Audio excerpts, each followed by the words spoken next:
Internaute de Bourgogne et de Franche-Comté, Zappé.net revient comme pour vous rappeler qu'il y a une vie sur la toile et sur les réseaux sociaux. Bienvenue à tous donc, et si l'on s'intéressait à Twitter aujourd'hui? C'est parti. Juste avant les grandes vacances, on a beaucoup parlé de Twitter dans l'éducation nationale. Une prof de La Rochelle avait décidé de rester connectée à ses élèves pendant les révisions du bac grâce à ce réseau social où les abonnés conversent en se limitant à 140 petits caractères. Dans la foulée, Laurence Juin, c'est le nom de cette prof, a fait des adeptes, y compris en Bourgogne et en Franche-Comté. On en parlera dans un instant. Mais auparavant, jetons un coup d'œil sur l'expérimentation rochelaise. Reportage. Ce que je vous ai mis hier soir, je vous ai tweeté donc les liens qu'on avait abordés en cours. Un prof qui tweet en classe, c'est sans nul doute du jamais vu dans l'éducation nationale. Laurence Juin a initié ses élèves de Bac Pro à Twitter depuis la rentrée scolaire au lycée d'Oriol. Tous échangent sur une page de ce réseau social spécifiquement créé pour leur classe. Je l'utilise pour les faire plus agir sur le cours. Ils sont beaucoup moins consommateurs du cours, ils deviennent acteurs, ils mutualisent leurs connaissances, je les aide plus individuellement. Et puis c'est aussi faire une grosse part d'éducation aux médias et aux médias du net. Qu'est-ce qu'on peut dire sur Internet de façon générale? Qu'est-ce qu'on ne peut pas dire? Les élèves ont sans surprise très rapidement mordu à ce nouvel outil.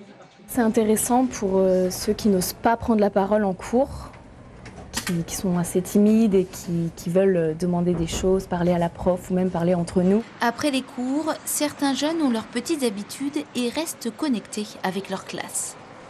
Et dans la foulée de ce reportage, nous retrouvons Amandine Terrier. Bonsoir Amandine. Bonsoir. Alors vous n'avez pas de grands élèves comme Laurence Juin, mais des petits à l'école de Crotenay dans le Jura. Et vous avez malgré tout testé Twitter avec ces écoliers. Racontez-nous. Avec ma classe de CE2, CM1, CM2, nous avons utilisé Twitter pour relater notre expérience lors d'une classe de découverte à Paris au mois de juin dernier.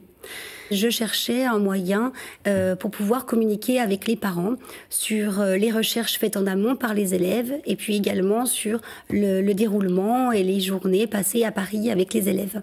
Donc ces élèves ont tweeté depuis Paris grâce à un smartphone, un téléphone. Comment les avez-vous préparés vous-même? Le projet a eu lieu en plusieurs étapes. Donc la première, nous avons appris ce qu'était ce nouveau réseau social, Twitter.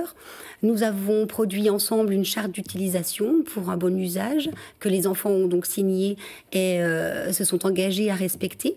Ensuite, ils ont appris à produire des textes qui aient du sens en seulement 140 caractères. Et depuis Paris, quel genre de messages de 140 caractères, justement, ils envoyaient à leurs abonnés sur Twitter? Leurs impressions face aux monuments étudiés en amont en classe et puis aux œuvres d'art que l'on avait pu voir aussi avant d'arriver à Paris. Et les parents, eux, ils s'y sont mis à Twitter? Oui, tout à fait. Les parents ont été associés dès le départ au projet.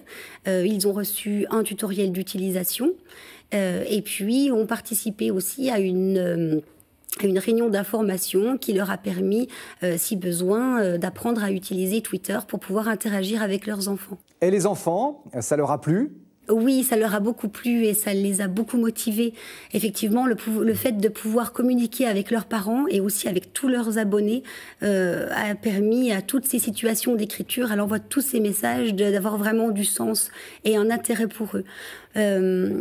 Les enfants ont également été ravis de voir l'évolution de leurs abonnés et puis également tous les messages d'encouragement qu'ils recevaient des abonnés bien au-delà du village, puisqu'on a eu des personnes qui ont suivi la classe jusqu'au Québec. Voilà.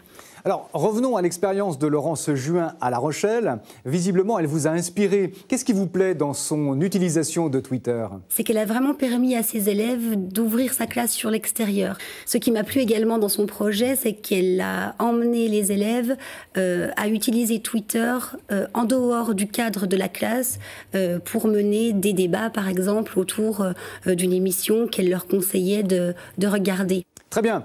Merci Amandine. Et les abonnés de Twitter peuvent suivre votre classe sur @Crotenay cycle 3. Et je rappelle que vous pouvez aussi suivre l'info sur Twitter en vous abonnant au compte @FR3 Franche-Comté ou @FR3 Bourgogne.